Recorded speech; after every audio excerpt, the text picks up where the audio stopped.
ओम शांति। आज है 7 जुलाई, शिव बाबा की साकार मुरली। आज मीठे बाबा कहते हैं, मीठे बच्चे सच्चे बाप के साथ अंदर बाहर सच्चा बनो, तभी देवता बन सकोगे। तुम ब्राह्मण ही फरिश्ता सो देवता बनते हो। प्रश्न, इस ज्ञान को सुनने व धारण करने का अधिकारी कौन हो सकता है? उत्तर, जिसने ऑल राउंड पार्ट बजाया है, जिसने सबसे जायज़ी भक्ति की है, वही ज्ञान को धारण करने में बहुत तीखे जाएंगे, उच्च पद भी वही पाएंगे। तुम बच्चों से कोई पूछते हैं, तुम शास्त्रों को नहीं मानते हो? तो बोलो, जितना हमने शास्त्र पढ़े हैं, भक्ति की है, उतना दुनिया में कोई नहीं करता। हमें अब भक्ति का फल मिला, इसीलिए अब भक्ति की दरकार नहीं। ओम शांति। बेहद का बाप बेहद के बच्चों को बैठ समझाते हैं। सभी आत्माओं का बाप सभी आत्माओं को समझाते हैं, क्योंकि वह सर्व की सद्गति दाता है। जो भी आत्माएं हैं, जीव आत्माएं ही कहेंगे, शरीर नहीं तो आत्मा देख नहीं सकती।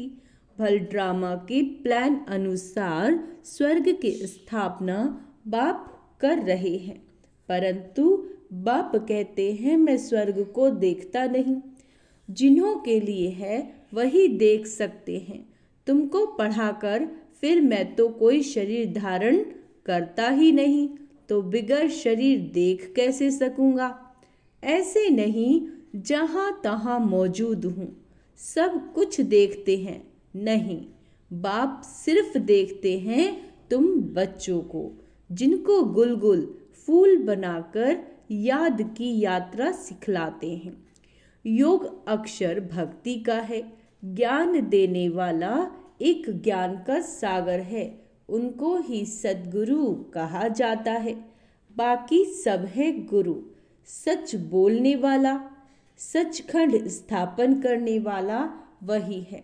भारत सचखंड था, वहाँ सब देवी देवता निवास करते थे। तुम अभी मनुष्य से देवता बन रहे हो, तो बच्चों को समझाते हैं, सच्चे बाप के साथ अंदर बाहर सच्चा बनना। पहले तो कदम कदम पर झूठ ही था, वह सब छोड़ना पड़ेगा।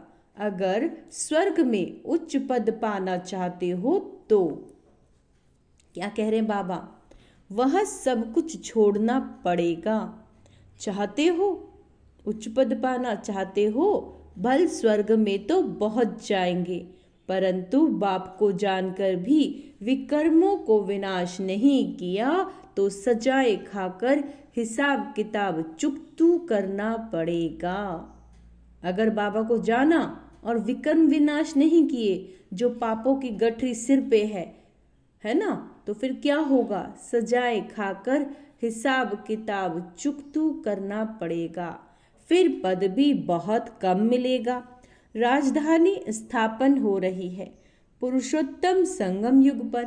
राजधानी न तो सतयुग में स्थापन हो सकती, न कलयुग में, क्योंकि बाप सतयुग या कलयुग में नहीं आते। इस युग को कहा जाता है पुरुषोत्तम कल्याणकारी युग।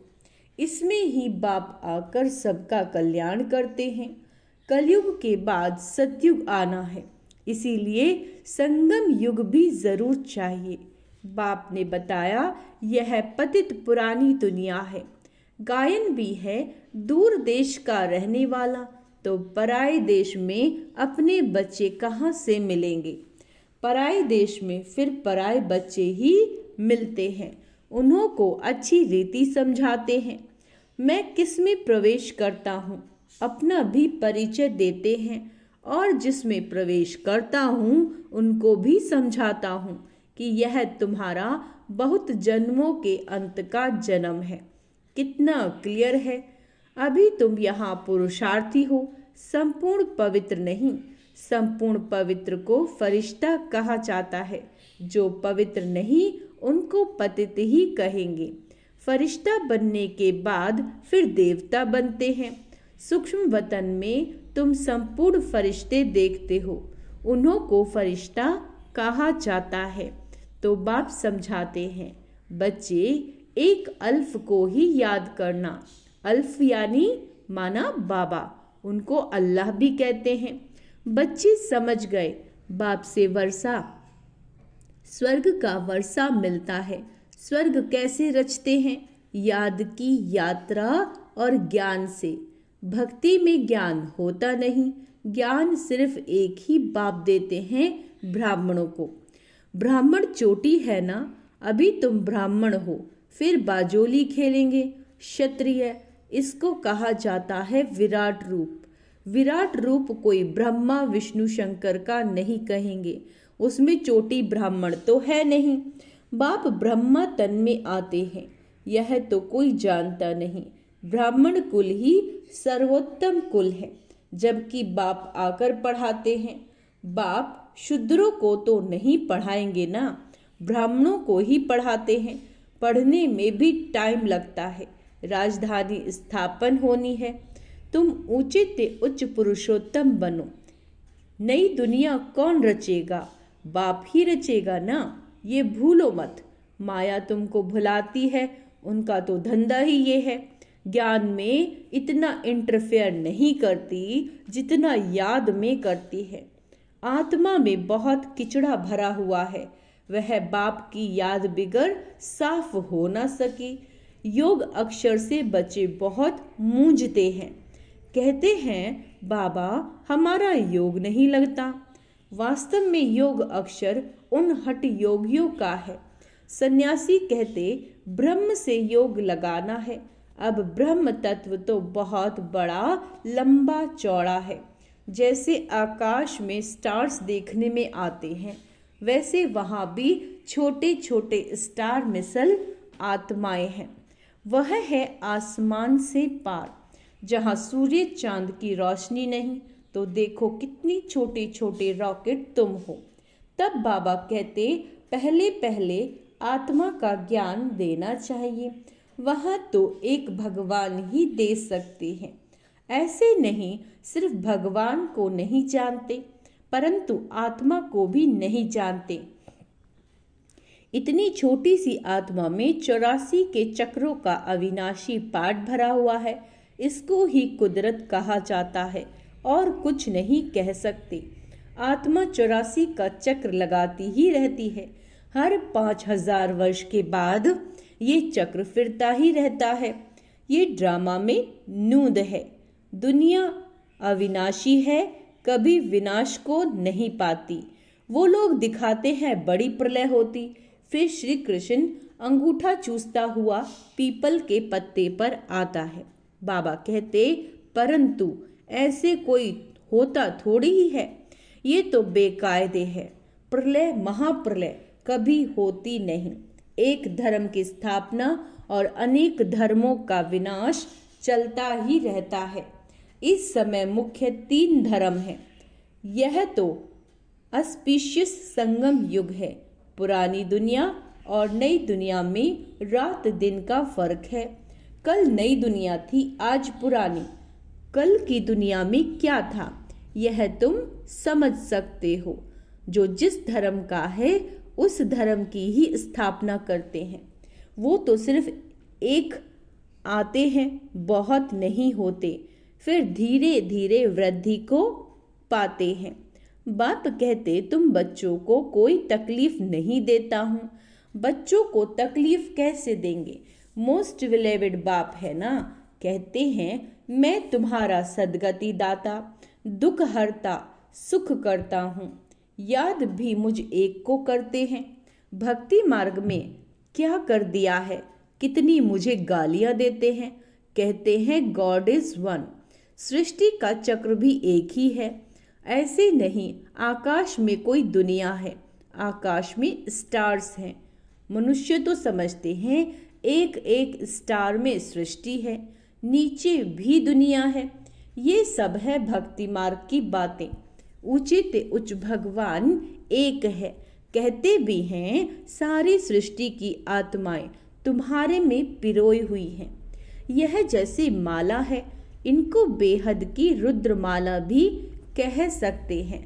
रुद्र में बांधी हुई हैं, गाते हैं परंतु समझते कुछ भी नहीं। बाप आकर समझाते हैं, बच्चे मैं तुमको जरा भी तकलीफ नहीं देता। यह भी बताया जिन्होंने पहले पहले भक्ति की वही ज्ञान में तीखे जाएंगे। जिन्होंने पहले पहले भक्ति की है वही ज्ञान में तीखे जाएंगे। भक्ति जायज़ती की तो फल भी उनको जायज़ती मिलना चाहिए। कहते हैं भक्ति का फल भगवान देते हैं, वह है ज्ञान का सागर। कौन? शिव परमात्मा। तो जरूर ज्ञान से ही फल देंगे। भक्ति के फल का किसी को भी पता नहीं। ज्ञान जिससे स्वर्ग का वर्षा मिलता है ना। भक्ति का फल क्या है? भक्ति के फलस्वरूप बाबा हमें ज्ञान देते हैं और उस ज्ञान को जितना हम धारण करते हैं आत्माएं स्वर्ग का उतना वर्षा पाती हैं, तो फल देते हैं। अर्थात नरकवासी से बाबा हमें स्वर्गवासी बनाते हैं।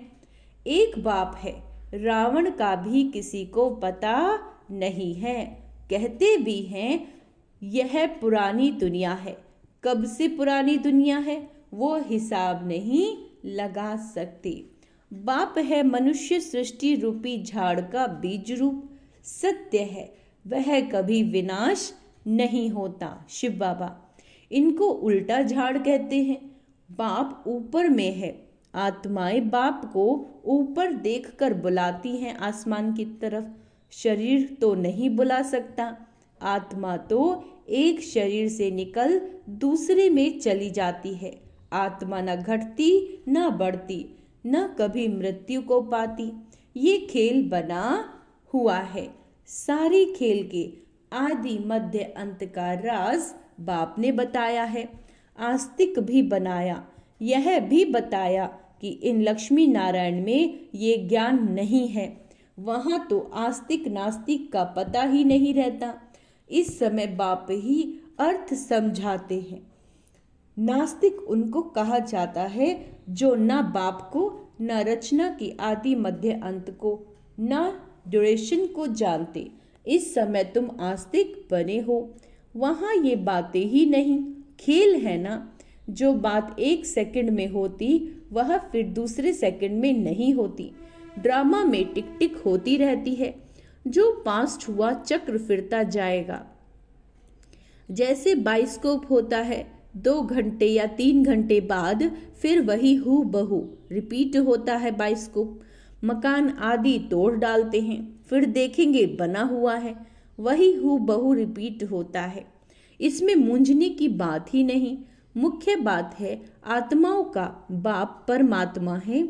आत्माएं परमात्मा अलग रहे बहुकाल, सुंदर मेला कर दिया जब सतगुरु मिला दलाल। अलग होती हैं आत्माएं परमात्मा, यहाँ आती हैं पार्ट बजाने। तुम पूरे 5000 वर्ष अलग रहे हो। तुम मीठे बच्चों को ऑल राउंड पार्ट मिला है, इसीलिए तुमको ही समझाते हैं। ज्ञान के भी तुम अधिकारी हो। सबसे जास्ती भक्ति जिसने की, ज्ञान में भी वही तीखे जाएंगे, पद भी ऊंचा पाएंगे। पहले पहले एक शिव बाबा की भक्ति होती है, फिर देवताओं की होती है, फिर 5 तत्वों की भी भक्ति करते हैं, व्यभिचारी बन जाते हैं। अभी बेहद का बाप तुमको बेहद में ले जाते हैं, वह फिर बेहद के भक्ति के अज्ञान में ले जाते हैं। अब बाप तुम बच्चों को समझाते हैं, अपने को आत्मा समझ मुझ एक बाप को याद करो।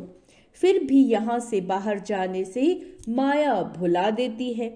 जैसे गर्भ में पश्चाताप करते हैं, हम ऐसे नहीं करेंगे।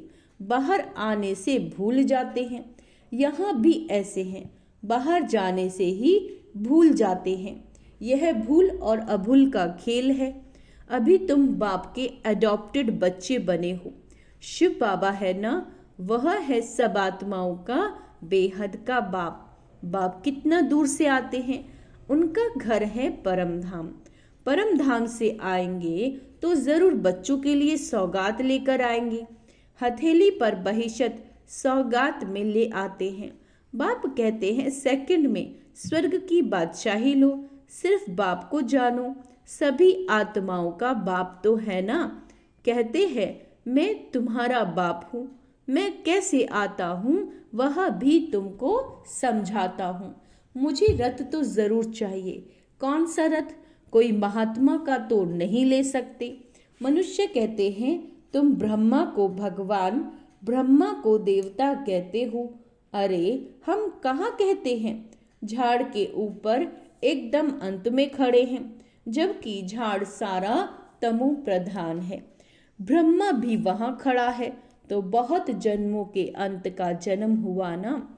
बाबा खुद कहते हैं मेरे बहुत जन्मों के अंत के जन्म में जब वानप्रस्थ अवस्था होती है तब बाप आए हैं, जो आकर धंधा आदि छुड़ाए। 60 वर्ष के बाद मनुष्य भक्ति करते हैं, 60 साल के हो जाते हैं तब भक्ति करते हैं भगवान से मिलने के लिए।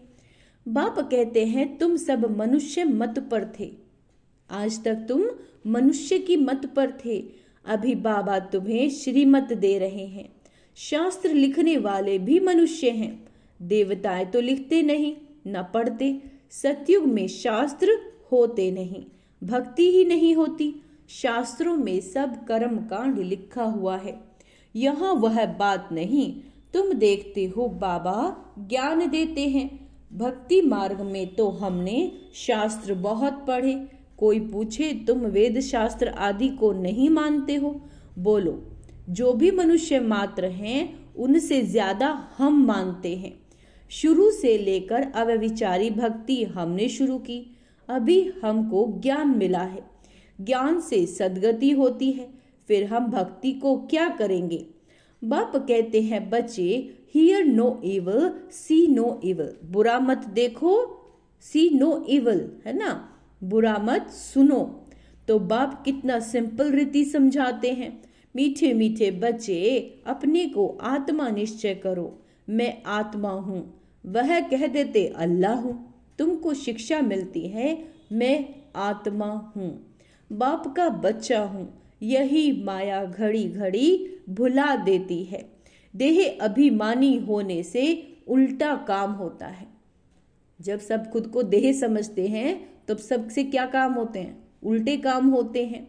अब बाप कहते हैं बच्चे बाप को भूलो मत, टाइम वेस्ट मत करो। अच्छा, मीठे मीठे सिकी लदे बच्चों प्रति माता पिता बाप दादा का याद प्यार और गुड मॉर्निंग।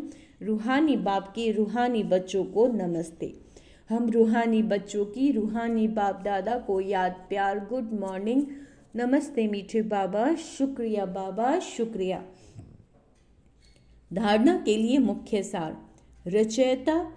रचयिता और रचना के राज को यथार्थ समझ आस्तिक बनना है। ड्रामा के ज्ञान में मूंझना नहीं है। ड्रामा के ज्ञान में मूंझना नहीं है। क्या कहता है ड्रामा का ज्ञान? ड्रामा का ज्ञान कहता है जो हुआ अच्छा हुआ, जो हो रहा है अच्छा हो रहा है, और जो होगा वो भी अच्छा ही होगा। अपनी बुद्धि को हद से निकाल बेहद में जाओ। सूक्ष्म वतनवासी फरिश्ता बनने के लिए संपूर्ण पवित्र बनना है। आत्मा में जो किचड़ा भरा है, जो नेगेटिविटी भरी है, उसे बाबा की याद से निकाल साफ करना है।